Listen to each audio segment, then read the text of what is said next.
அல்லேலூயா. கர்த்தருடைய நாமம் மகிமைப்படுவதாக. கடந்த வாரத்தினுடைய செய்தியினுடைய தொடர்ச்சியை தொடர்ந்து கொடுக்கும்படி கர்த்தர் இன்றைக்கு உதவி செய்வாராக. 31ஆம் சங்கீதம் 3ஆம் வசனம். என் கன்மலையும் என் கோட்டையும் நீரே, உமது நாமத்தின் நிமித்தம் எனக்கு வழிகாட்டி என்னை நடத்தி அருளும். அல்லேலூயா. ஆண்டவர் தம்முடைய நாமத்தின் நிமித்தம் நம்மை வழிகாட்டி நடத்தி அருளுவாராக. அப்ப ஆண்டவர் எப்பொழுது செய்தாலும் செயல்பட்டாலும் முதல்ல யாருக்காக தான் செய்வார்? அவர் நாமத்தின் நிமித்தம்.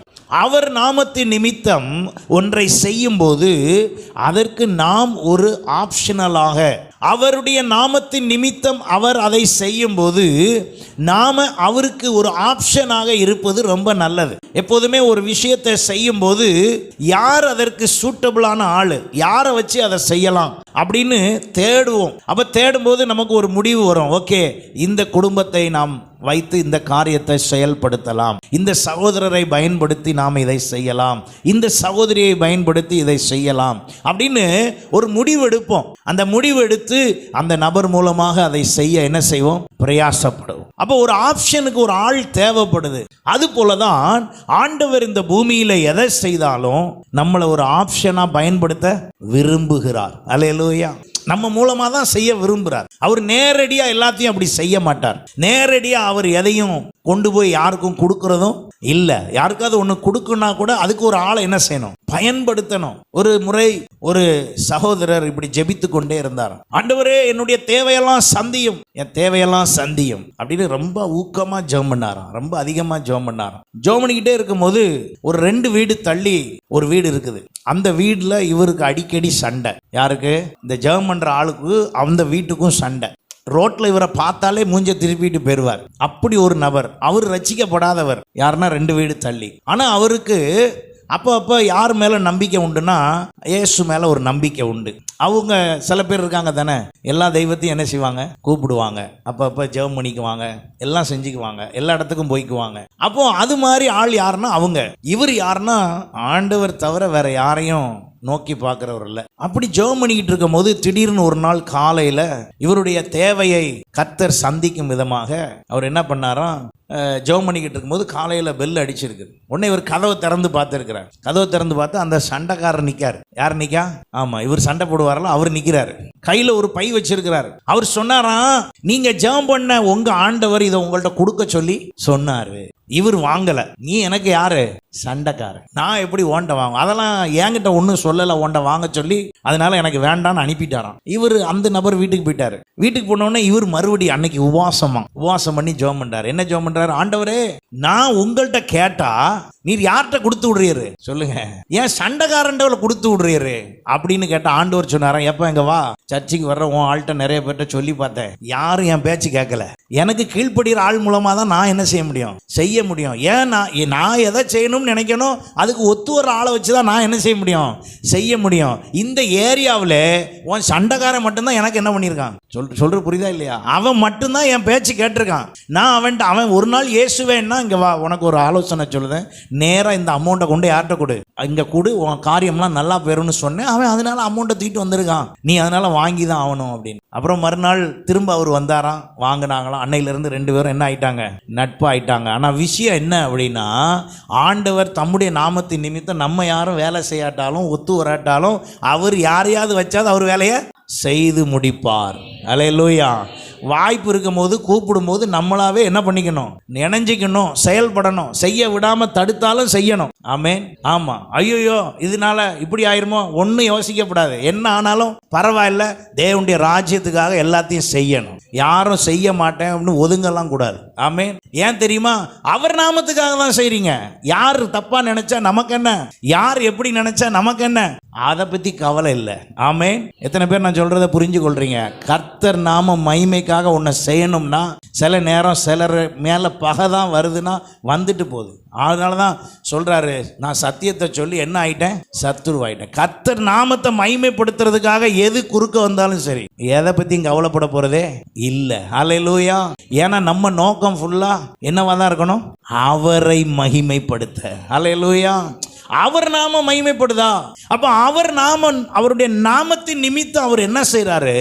சிலரை அவர் தெரிந்து கொள்ளுகிறார். சிலர் மூலமாக சில விஷயத்தை செய்ய பார்க்கிறார். நம்ம ஒத்து வந்தா நல்லா செய்றாரு, ஒத்து வரலன்னா சில நேரம் நமக்கே விருப்பமில்லாத ஆளை வச்செல்லாம் எல்லாத்தையும் என்ன செஞ்சுட்டு இருக்காரு? செஞ்சிட்டு இருக்கிறாரு. நம்ம நினைக்கிறோம் நம்மளை விட அவங்க என்ன பெரிய இது, நம்ம அவங்கள விட எவ்வளவு தரத்தில் உயர்ந்தவங்க தெரியுமா, எவ்வளவு பைபிள் தெரியும் தெரியுமா, எவ்வளவு நான் ஜெபம் பண்றேன் தெரியுமா, எப்படி பண்றேன் தெரியுமானா கீழ்ப்படியிலையே, எல்லாம் பண்ணி என்ன செய்யற? கீழ்ப்படியில. சொல்றது என்னன்னு புரியலையே. அப்ப ஆண்டவருடைய நாம மகிமைக்காக அவர் ஒன்று செய்யும் போது இயேசுட்ட வந்து கேட்குறாங்க, ஆண்டவரே இந்த பிள்ளை திடீர்னு என்னவா இருக்குது? பேசாம இருக்குது, ஊமையா இருக்குது, செவிடும் ஊமையா இருக்குது, என்ன இது? எதுவும் அவங்க அப்பா அம்மா எதுவும் தப்பு பண்ணிட்டாங்களா? அப்ப ஆண்டவர் பதில் என்ன சொன்னார் தெரியுமா? என்ன பதில் சொன்னாரு? இது அப்பா பண்ண தப்பும் இல்லை, அம்மா பண்ண தப்பும் இல்லை, இது யாருக்காக? தேவநாம மகிமைக்காக இது இப்படி இருக்குது, போய் சரி பண்ணிடுவோம் விடு. இன்றைக்கு கர்த்தர் அப்படிதான் அவருடைய நாமத்தின் நிமித்தம் எல்லாத்தையும் செய்ய விரும்புகிறார். அப்ப நாம அந்த ஆப்ஷன்ல வரும்போது நம்மை தகுதிப்படுத்தி, நம்மை உற்சாகப்படுத்தி, நம்மை வழி நடத்தி கர்த்தர் செய்வார். எத்தனை பேர் விசுவாசிக்கிறீங்க? நம்மை நாமே தாழ்வாக நினைக்க வேண்டிய அவசியம் இல்லை.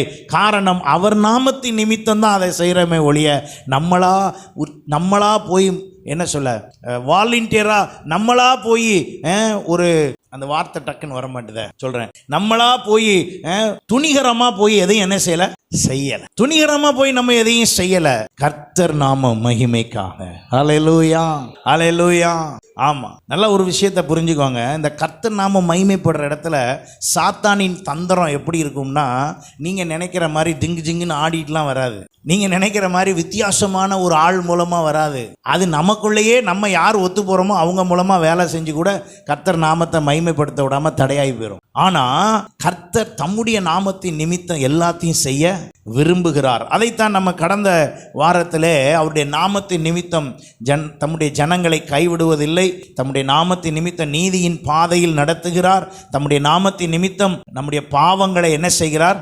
நிவிர்த்தி ஆக்குகிறார் என்று தியானித்தோம். இந்த நாளிலே 143 சங்கீதம் 11 வசனம் பாருங்க. கர்த்தாவே உம்முடைய நாமத்தின் நிமித்தம் என்னை உயிர்ப்பியும். நான் உயிர்ப்பிக்கப்படணும். எதுக்கு?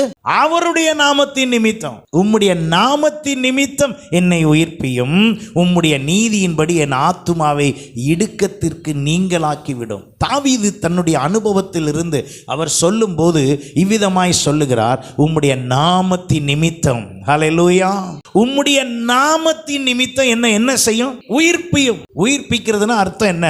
நான் சோர்ந்து போய் இருக்கிறேன், நான் பலவீனமாய் இருக்கிறேன், நான் தடுமாறி கொண்டு இருக்கிறேன், என்ன செய்வதென்றே தெரியவில்லை, எனக்குள்ளே பயமும் திகிலும் அதிகமாய் கொண்டே இருக்கிறது. அப்ப நான் என்ன செய்யறது?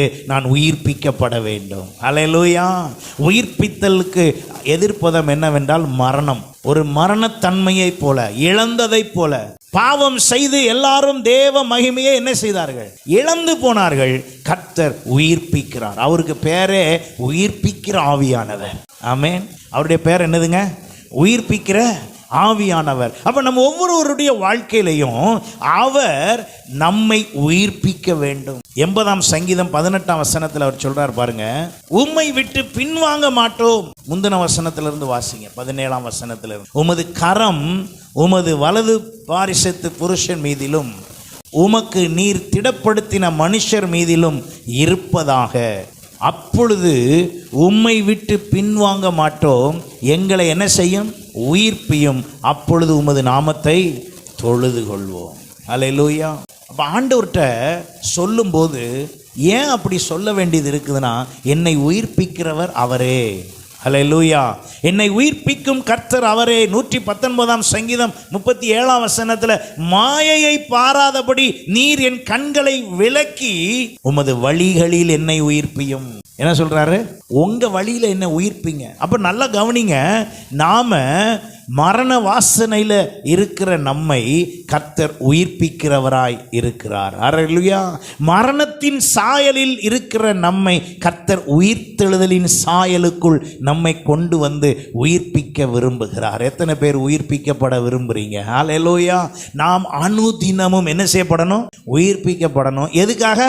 அவர் நாமத்தின் நிமித்தம். நம்ம உயிர்ப்பிக்கப்படுவதற்கு தகுதி இல்லாமல் இருந்தாலும் கர்த்தர் நம்மை உயிர்ப்பிப்பார். எத்தனை பேர் விசுவாசிக்கிறீங்க? நீங்க வாயை திறந்து கர்த்தாவே என்னை உயிர்ப்பியும் அப்படின்னு சொன்னீங்கன்னா அவர் உடனே தம்முடைய கிருபையினால். சில நேரத்தில் கவனிச்சு பாருங்க, இந்த உலகத்தில் சில தவறு செய்தவர்களுக்கு உடனே மன்னிப்பே என்ன செய்ய முடியாது, கொடுக்க முடியாது. அவங்களுக்கு இத்தனை வருஷம் அவங்களுக்கு என்ன செஞ்சாகணும், தண்டனை அனுபவித்தாக வேண்டும் அப்படின்னு சொல்லி ஒரு ஒரு பொது போட்டுருவாங்க. அட்லீஸ்ட் கம்மி பண்ணுவாங்களே ஒழிய அந்த தண்டனை என்ன செய்ய மாட்டாங்க, எடுக்க மாட்டாங்க. கண்டிப்பாக 5 வருஷம் ஜெயிலில் இருந்தாகணும் அப்படின்னு சொல்லிடுவாங்க. ஆனால் ஆண்டவர் விஷயத்தில் வரும்போது நீங்கள் கவனிச்சு பாருங்க, அந்த தண்டனைக்கு அது மரணத்துக்கு ஏதுவான பாவம் மிகுதியாகவே இருந்தால் கூட அவர்கள் தேவ சமூகத்தில் வந்து முழு மனதாக தங்களை உணர்ந்து கர்த்தரிடத்தில் பாவ மன்னிப்பை பெறுவதற்கு சொல்லும்போது ஆண்டவர் உடனே பெரிய தண்டனையிலிருந்து என்ன பண்ணி விட்டுறாரு? சத்தமா சொல்லுங்க, என்ன பண்ணி விட்டுறாரு? காப்பாத்தி விட்டுறாரு, விடுதலையாக்கி விட்டுறாரு. ஹல்லேலூயா. விடுதலை ஆக்குனது எதுக்கு? திரும்ப போய் பெருசா செய்யறதுக்கா? விடுதலை ஆக்குனது எதுக்கு? ஏன் அந்த விடுதலை? ஏன்னா அவர் அவருடைய நாமத்தின் நிமித்தம் உயிர்ப்பிக்கும்படியா. அதுக்கு தான் அது. நம்ம என்ன நினைச்சிட்டு இருக்கோம், நான் போனேன்னா ஜெபம் பண்ணேன்னா எல்லாம் சரியாயிடுச்சு, ஆண்டவர் இனிமே எதையும் கண்டுக்க மாட்டாரு. எதுக்கு? அங்க ஒரு காரணம் இருக்கு. எதுக்கு? அவர் தம்முடைய நாமத்தின் நிமித்தம் என்னை விடுவித்திருக்கிறார், என்னை மீட்டிருக்கிறார், அவருடைய நாமத்தின் நிமித்தம் என்னை உயிர்ப்பிக்கிறார். ஹல்லேலூயா. அதைத்தான் அங்கே சொல்லப்பட்டிருக்கிறது. அவர் சொல்லுகிறார், மாயையை பாராதபடிக்கு நீர் என் கண்களை விலக்கி உம்முடைய வழிகளில் என்ன செய்யும், விட்டுறாதீங்க, உயிர்ப்பீங்க. உயிர்ப்பிக்கிறதுக்காகத்தான் நம்ம எல்லாரும் உயிர்ப்பிக்கப்படுறதுக்கு தான் ஆலயத்துக்கே வரும். இப்போ புதுசாக பேட்டரி கார் வந்திருக்கு. நீங்கள் எந்த ஊருக்கு போனாலும் ஸ்டேஷனுக்கு போகாமல் என்ன செய்ய முடியாது, போக முடியாது. போகிற வழியில் அப்பப்போ ஒரு குறிப்பிட்ட நேரம் எங்கே நிப்பாட்டணும் வண்டியை, பவர் ஸ்டேஷன் பேர். அது பேர் பெட்ரோல் பங்க் மாதிரி, பெட்ரோல் போடுற மாதிரி. இதுக்கு என்னது பேர்? Power station. பெட்ரோல் பங்க்லலாம் என்ன செய்யலாம்னா போய் பெட்ரோலை போட்டுட்டு உடனே போயிடலாம். ஆனால் அந்த எலக்ட்ரிக் கார் வாங்கினீங்கன்னா அப்படி செய்ய முடியாது. என்ன செய்யணும் ஆகணும், ஒரு அரை மணி நேரம், 3/4 மணி நேரம், 1 மணி நேரம் எங்கே வச்சாகணும் வண்டியை? பவர் ஸ்டேஷனில் வச்சாகணும். வச்சா தான் ஒழுங்காக ஓடும். ஆமாம், சர்ச்சுங்கிறது ஒரு பவர் ஸ்டேஷன் மாதிரி. நீங்கள் வந்து இங்கே வந்து என்ன பண்ணிக்கிட்டே இருக்கணும், என்ன சார்ஜ் ஏற்ற போகிறோம், இங்கே வெளியே புதுசாக இல்லாத சார்ஜ் அப்படின்னா வேற ஒன்றும் இல்லை. இதை மாதிரி சொல்லி உங்களை உற்சாகப்படுத்தி, உங்களை பலப்படுத்தி, உங்களுக்கு வசனத்தை உள்ள திணிச்சு உங்களை உங்களை உங்களை ஒரு ஒரு உயிர்ப்பித்தலுக்குள்ள வழி நடத்தி அனுப்புகிற அந்த வேலையை செய்துக்கிட்டே இருக்கு. நீங்கள் வாசிக்கும் போது வசனத்தை புரியாத விஷயத்தெல்லாம் ஆலயத்துக்கு வரும்போது என்ன செய்யும், புரியும். ஆமென். சில நேரம் அப்படியே மனசுல கவலையா இருப்பீங்க, இங்க வரும்போது ஒரு கவலை இல்லாம போக வைக்க கர்த்தர் உதவி செய்வார். ஹல்லேலூயா, ஹல்லேலூயா. அப்ப இது ஒரு பவர் ஸ்டேஷன்ல கொடுக்க வேண்டியது என்னது, பவன். ஷார்ட் சர்க்கியூட் ஆக்கி விட்டுறக்கூடாது. ஷார்ட் சர்க்கியூட்னா தெரியுமா? ஆமா, லைனை மாத்தி கொடுத்தீங்கன்னா பேட்டரி மொத்தம் எல்லாம் எரிஞ்சு மொத்தம் வண்டி எரிஞ்சு போயிடும். அப்படி செஞ்சிடக்கூடாது. எப்போதும் பவர் கரெக்டா கொடுத்துக்கிட்டே இருக்கணும். ஆமென். இந்த பவர் ஸ்டேஷன்ல பவர் ரிசீவ் கரெக்டா ரிசீவ் ஆகணும். அப்போ இங்கே தாவீது தன் அனுபவத்துல சொல்றாரு, மாயை நிறைய இருக்குது, அதை பார்க்காதபடி எனக்கு என்னத்தை செய்யும், என்னை சரியாய் உயிர்ப்பியும்.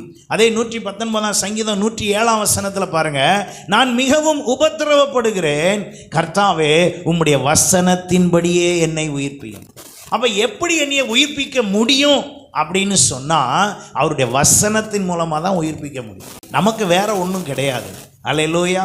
நமக்குள்ளே பரிசுத்த ஆவியானவர் இருக்கிறார். அந்த பரிசுத்த ஆவியானவர் கிரியை செய்யறதுக்கு கூட நமக்கு என்ன தெரிஞ்சிருக்கணும், வசனம் தெரிஞ்சிருக்கணும்.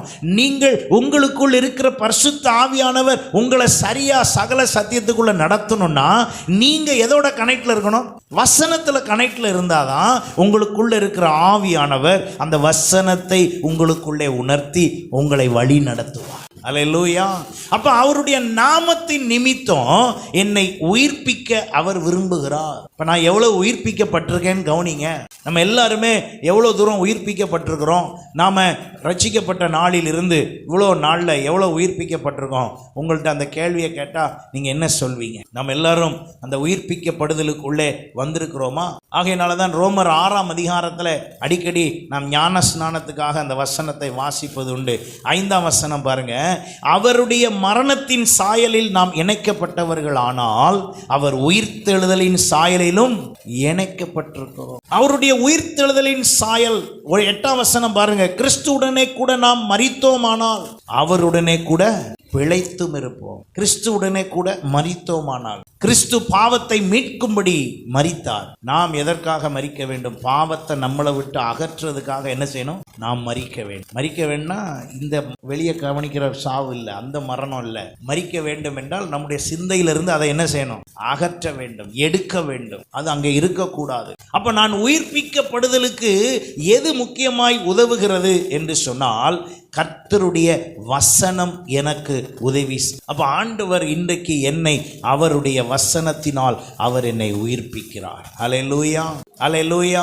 அப்ப ஆவியானவர் நம்முடைய வாழ்க்கையில எல்லாரையும் உயிர்ப்பிக்க விரும்புகிறார். அதைத்தான் யோவான் சுவிசேஷம் 5ஆம் அதிகாரம் 21ஆம் வசனம் வாசிப்பீங்கன்னா அங்கே சொல்லப்பட்டிருக்கிறது, பிதாவானவர் மரித்தோரை எழுப்பி உயிர்ப்பிக்கிறது போல குமாரனும் தமக்கு சித்தமானவர்களை என்ன செய்கிறாராம்? உயிர்ப்பிக்கிறார். குமாரனும் தமக்கு சித்தமானவர்களை உயிர்ப்பிக்கிறார். நீங்களும் நானும் குமாரன் மூலமாக என்ன செய்யப்பட வேண்டும்? உயிர்ப்பிக்கப்பட வேண்டும். அல்லேலூயா.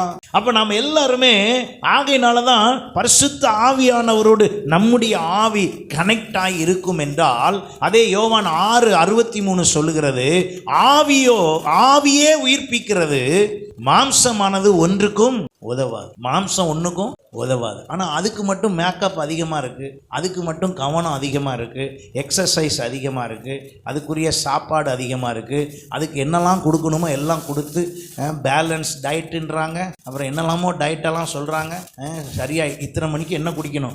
ஜூஸ் குடிக்கணும், இத்தனை மணிக்கு இதை சாப்பிடணும், இத்தனை மணிக்கு இதை பண்ணணும், இதை சாப்பிடணும், இன்னும் வகை ஃபுட்டு இத்தனை மணிக்கு சாப்பிடணும், திங்கக்கிழமை இந்த ஃபுட்டு, செவ்வாய்க்கிழமை இந்த ஃபுட்டு, புதன்கிழமை இந்த ஃபுட்டு, வாரத்துக்கு 2 நாள் மீன் எடுத்துக்கணும், மட்டன் எடுத்துக்கணும், நான்வெஜ் எடுக்காத ஆளாக இருந்தால் இந்த சூப்பு.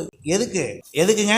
மாம்சமானது ஒன்றுக்கும் உதவாது. அதுக்கு இவ்வளோ வேலை, அதுக்கு இவ்வளோ வேலை, இவ்வளோ செலவு வேற. ஆனால் உங்கள் ஆத்மா உயிர்ப்பிக்கப்படுவதற்கு என்ன செலவு பண்ணுறோம், என்ன பண்ணுறோம் சொல்லுங்கள்? உங்கள் ஆத்மா உயிர்ப்பிக்கப்பட வேண்டும்.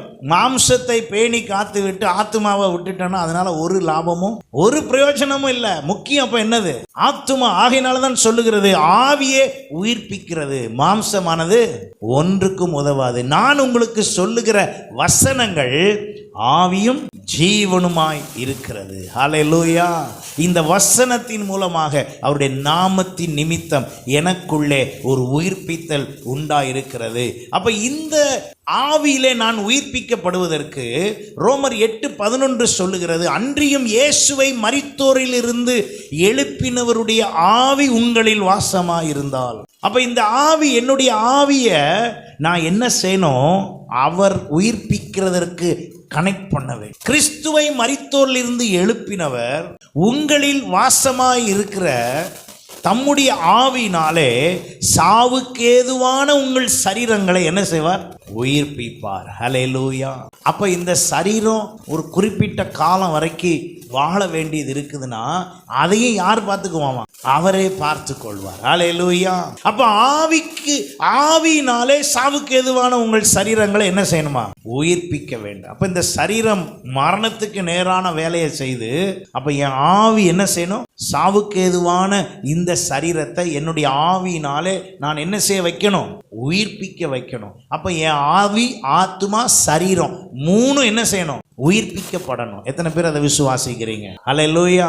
சும்மா ஏதோ நான் வாழுகிறேன் என்பது அல்ல, நான் சரியாய் உயிர்ப்பிக்கப்பட வேண்டியது அவசியமாய் இருக்கிறது. 1 கொரிந்தியர் 15:22 சொல்லுகிறது, ஆதாமுக்குள் எல்லாரும் மரிக்கிறது போல. ஆதாமுக்குள் எல்லாரும் மரிக்கிறது போல அப்படின்னா என்ன அர்த்தம் தெரியுமா? ஆண்டவர் மனிதனை படைத்த பொழுது அவனுக்கு என்ன இல்லை? மரணம் இல்லை. ஆனால் அவன் பழத்தை பறித்து சாப்பிட்டு பாவம் செய்த பொழுது அவனுக்கு என்ன நிர்ணயிக்கப்பட்டது? மரணம் நிர்ணயிக்கப்பட்டது. முடிவு, மாம்சத்திற்கு முடிவு நிர்ணயிக்கப்பட்டது. அதைத்தான் அங்கே சொல்லப்பட்டிருக்கிறது. ஆதாமுக்குள் எல்லாரும் என்ன செய்கிறோம்?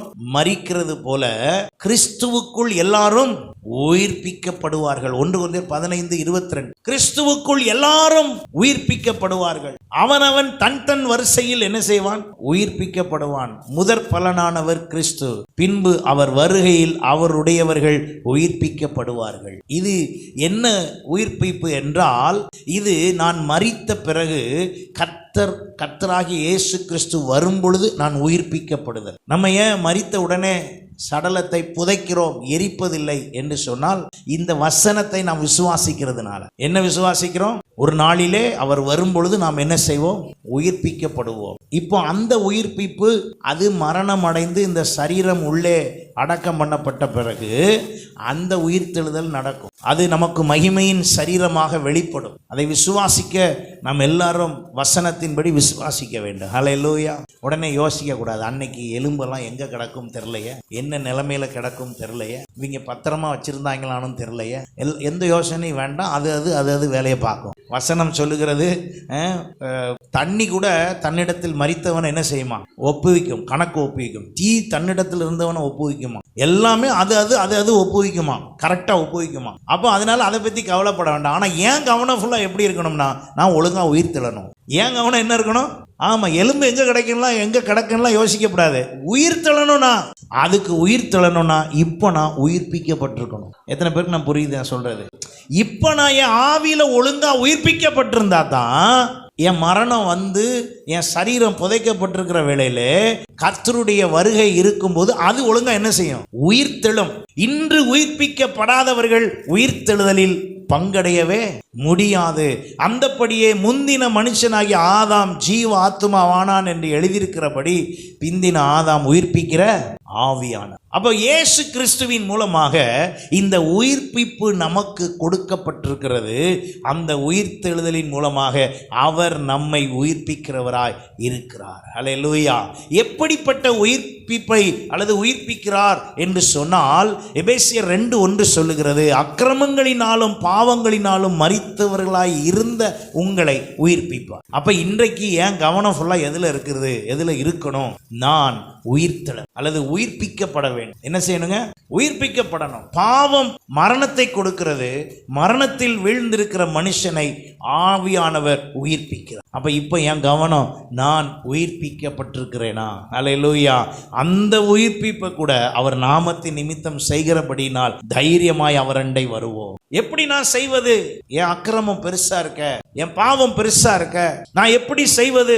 5ஆம் வசனம் பாருங்க. அக்கிரமங்களில் மரித்தவர்களாய் இருந்த நம்மை கிறிஸ்துவுடனே கூட உயிர்ப்பித்தார், கிருபையினாலே ரட்சிக்கப்பட்டீர். அங்க ஒரு கிருபை நமக்கு தாங்குது.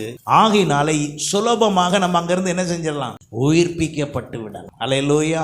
உங்கள் அக்கிரமங்களை பெரிதாய் எண்ணாமல், பாவங்களை பெரிதாய் எண்ணாமல், இப்பொழுது கர்த்தர் கொடுத்திருக்கிற ஸ்லாக்கியத்தின் மூலமாக, வாய்ப்பின் மூலமாக நாம் நம்மை என்ன செய்வோம்? உயிர்ப்பித்துக் கொள்வோம். நான் இன்று உயிர்ப்பிக்கப்பட்டு சரியாய் அந்த உயிர்த்தெழுதலின் அனுபவத்தில் இருப்பேன் என்றால், ஒரு நாள் வரும் பொழுதும் எக்கால சத்தம் தொனிக்கிற வேளையிலேயும் நான் உயிர்த்தெழ. அல்லேலூயா. அப்ப அவருடைய நாமத்தின் நிமித்தம் கர்த்தர் எனக்கு என்னை என்ன செய்தார்? உயிர்ப்பித்தார். எத்தனை பேர் உயிர்ப்பிக்கப்பட்டிருக்கீங்க? இந்த உயிர்ப்பிப்புங்கிறது அடிக்கடி புதுப்பிப்பு மாதிரி. ஆகையினால தான் வாரம் எப்படியாவது ஞாயிற்றுக்கிழமை ஆராதனையில தவறாம வந்து நம்ம என்ன பண்ணிக்கணும்? உயிர்ப்பித்து கொள்ள வேண்டும். அப்படி ஒருவேளை இடப்பட்ட நாளா இருந்தாலும் ஒரு மாதிரி சோர்வா, ஆவிக்குரிய சோர்வு இருந்தா உடனே சபையை தொடர்பு கொண்டு, தயவு செய்து எனக்கு ஒரு மாதிரி சோர்வா இருக்குது, வந்து ஜெபம் பண்ணி ஆலோசனை கொடுத்து ஜெபம் பண்ணுங்க அப்படின்னு என்ன செய்யணும்? சொல்லணும். ஹல்லேலூயா, ஹல்லேலூயா. ஆமா, அப்படி கூப்பிடும்போது பாஸ்டர் எனக்கு ஒரு மணி நேரம் தான் இருக்குன்னு சொல்லிடணும் முதல்ல. அப்புறம் நான் பாட்டுக்கு வசனத்தை பேச ஆரம்பிச்சு சில நேரம் 4 மணி நேரம் போயிடுச்சுன்னா இவர் நிறுத்த மாட்டார் போல அப்படின்றப்ப எனக்கு அதை விட வேற வேலை கிடையாது. அப்ப நீங்க தான் உங்க நேரத்தை சொல்லணும். பாஸ்டர் ஒரு மணி நேரம் எனக்கு என்ன செய்யுங்க, இதெல்லாம் சொல்லி ஜெபம் பண்ணுங்க அப்படின்னா அந்த 1 மணி நேரத்துல நம்ம என்ன செய்யலாம், முடிக்கலாம். எதுக்கு அதை செய்யணும்? காரணம் உயிர்ப்பிக்கப்படும். சோர்வு வந்த உடனே அப்படியே சோர்வுலேயே போயிடக்கூடாது. அந்த சோர்வு அப்படியே கொஞ்சம் கொஞ்சமா அழுத்தி அது என்ன பண்ணி விட்டுரும் உங்களை, அந்த சோர்வு மிகுந்த சோர்வை உண்டாக்கி அந்த பாதையிலிருந்தே நம்மளை விலக்கிறோம். கொஞ்சம் சோர்வு ஏற்படும் போது, ஒரு மாதிரி தடுமாற்றமா இருக்கும்போது, இங்கே ஒரு பலன் தேவைப்படுது, இந்த இடத்துல ஒரு உயிர்ப்பிப்பு இருந்தா நல்லா இருக்கும்னு தோணுது அப்படின்னு தோணுன உடனேயே எங்க கனெக்ட் பண்ணிடணும், முடிஞ்சு நீங்க ட்ரை பண்ணி பாருங்க. ஆண்டவர்கிட்ட ஜெபம் பண்ணி பாருங்க, வேதத்தை எடுத்து வாசிச்சு பாருங்க, முழங்கால் படிட்டு ஜெபம் பண்ணி பாருங்க. அப்படியும் கனெக்ட் சரியா வரலன்னா நேரம் எதை தொடர்பு கொள்ளுங்க, சபையை தொடர்பு கொள்ளுங்க. எங்கேயாவது தொடர்பு கொண்டாதீங்க. இங்கதான் உங்களுக்கு ஆத்துமா எங்க உத்தரவாதம் இருக்கோ அங்கதான் தொடர்பு கொள்ளணும். அல்லேலூயா, ஆமென். ஆமா, எங்கேயாவது தொடர்பு கொண்டாலும் ஜெபம் பண்ணுவாங்க. ஆனா அவங்களுக்கும் உங்க ஆத்மாவுக்கும் உங்க குடும்பத்துக்கும் என்ன கிடையாது, கனெக்ஷன் கிடையாது. அவங்க உங்க வீட்டுக்கெல்லாம் வரமாட்டாங்க. சும்மா எங்கேயாவது தொடர்பு கொண்டிடக்கூடாது.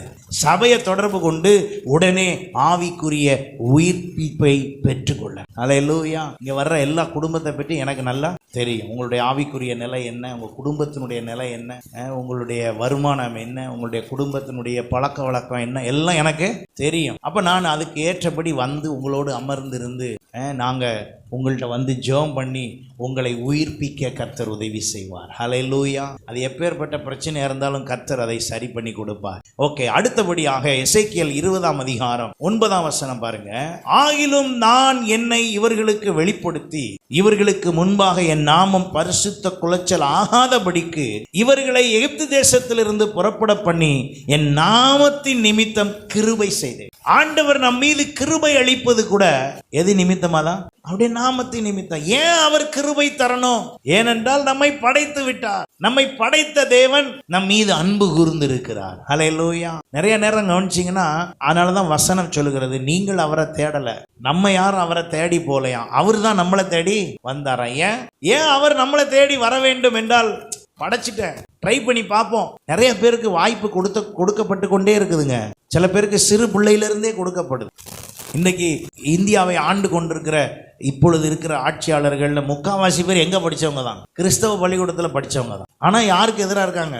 ஆண்டவருக்கு எதிராக இருக்காங்க. அப்படி இருந்தா தான் கட்சி நடத்த முடியும். அதுக்காக, அது பணத்துக்காக அப்படி இருக்கிறது. ஆனா உண்மையிலேயே பர்சனலா போய் பக்கத்துல போய் கேட்டீங்கன்னா என்ன தெரியுமா சொல்றாங்க? எங்களுக்கு இயேசுவை ரொம்ப பிடிக்கும். அப்புறம் ஏன் பேசுற, இல்லைன்னா பணம் வராதுல. நான் சொல்ற பாயிண்ட் ஆஃப் வியூல நீங்க யோசிச்சு பாருங்க. கட்சிக்காக, பணத்துக்காக, பொருளுக்காக, ஆசைக்காக, பேர் புகழுக்காக எதிர்க்கிறாங்களே ஒழிய, தனியா போய் பார்த்தீங்கன்னா அவங்க வீட்டில் 2 பேர் ரட்சிக்கப்பட்டிருக்காங்க. அவங்க வீட்டில் 2 பேர் ரட்சிக்கப்பட்டிருக்கு. நிறைய நான் சொல்லிக்கிட்டே போகலாம் இப்படியே. அப்ப என்ன, ஆண்டவர் அவருடைய நாமத்தின் நிமித்தம் நமக்கு எதை கொடுக்கிறாரு?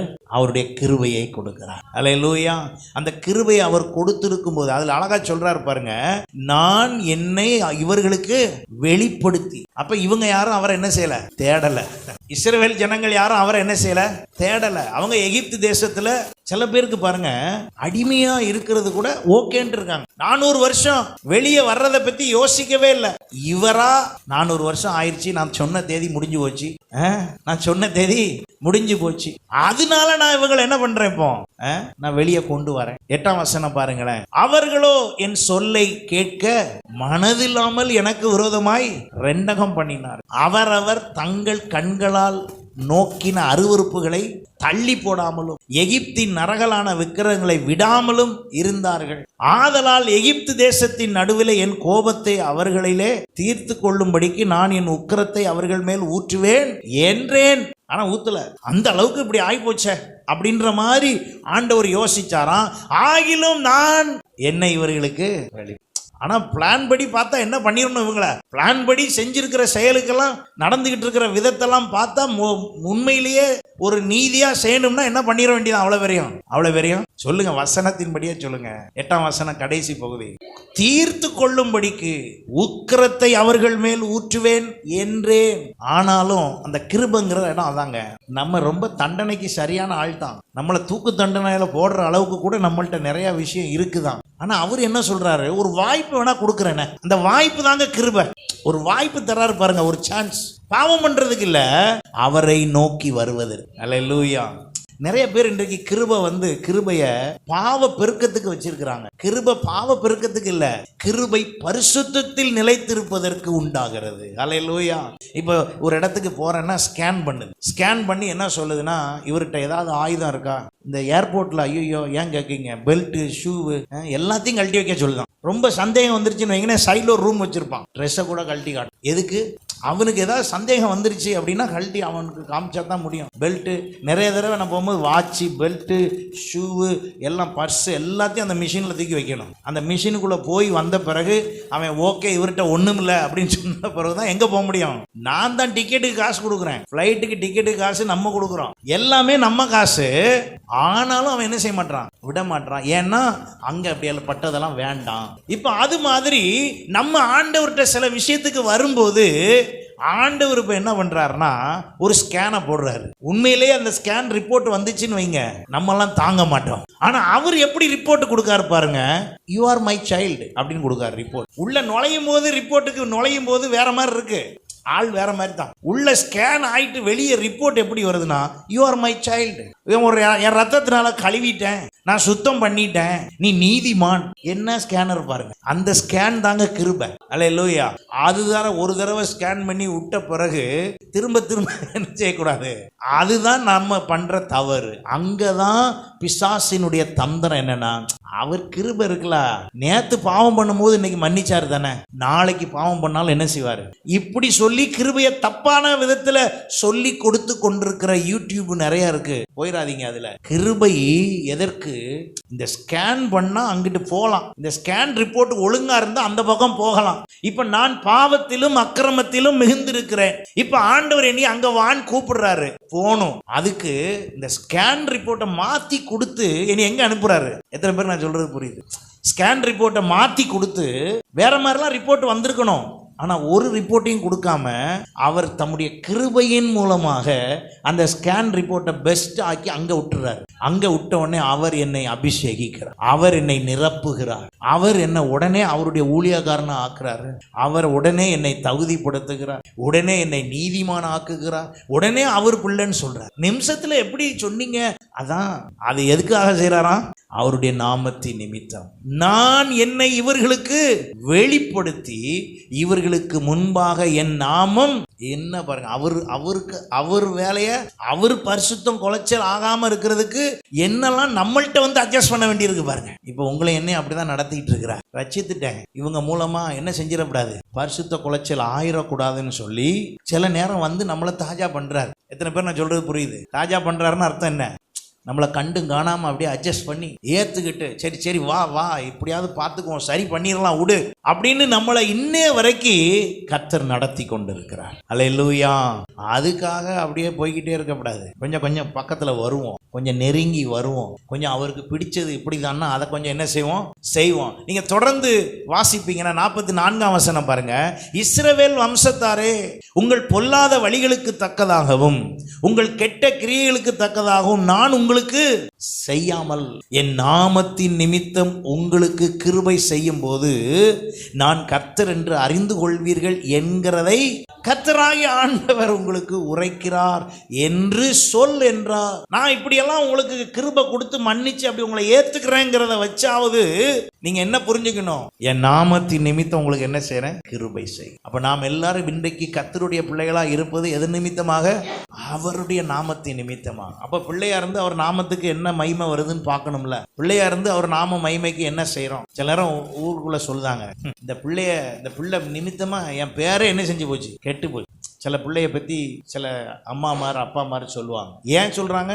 அந்த செயல் அப்படி இருக்கு. இப்போ ஆண்டவர் நம்மளை பார்த்து அப்படி சொன்னா என்ன ஆகுறது? ஆனா அவரு பாருங்க, வேற யாரும் அப்படி சொல்லிடக்கூடாது அப்படின்னு சொல்லி முன்னக்கூட்டியே வந்து வேகமா வந்து எந்த வழியிலையாவது பேசி நம்மளை என்ன செய்ய பாக்குறாரு, சரி பண்ண பாக்குறாரு. எத்தனை பேர் விசுவாசிக்கிறீங்க? அல்லேலூயா. நம்ம மேல எவ்வளவு அன்புள்ள தேவன் பாருங்க. எல்லாரும் ஒரு நிமிஷம் கையை உயர்த்தி, ஆண்டவரே உம்முடைய அன்புக்காய் ஸ்தோத்திரம்னு சொல்லுங்க. உம்முடைய அன்புக்காய் ஸ்தோத்திரம், உம்முடைய அன்புக்காய் ஸ்தோத்திரம், உம்முடைய அன்புக்காய் ஸ்தோத்திரம். நீர் எவ்வளவு அன்பா இருக்கிறீர், எவ்வளவு அன்புள்ள தேவனாய் இருக்கிறீர். அல்லேலூயா, ஸ்தோத்திரம். அப்ப ஆண்டவருடைய இந்த நாமத்தின் நிமித்தம் நமக்கு அவர் கிருபை செய்கிறதினாலே என்ன நடக்கிறது? இந்த கிருபையின் மூலமாக நமக்கு ஒரு பெரிய விடுதலையை கர்த்தர் கொடுக்கிறார். ஹல்லேலூயா. எபிரேயர் 8ஆம் அதிகாரம் 12ஆம் வசனம் பாருங்க.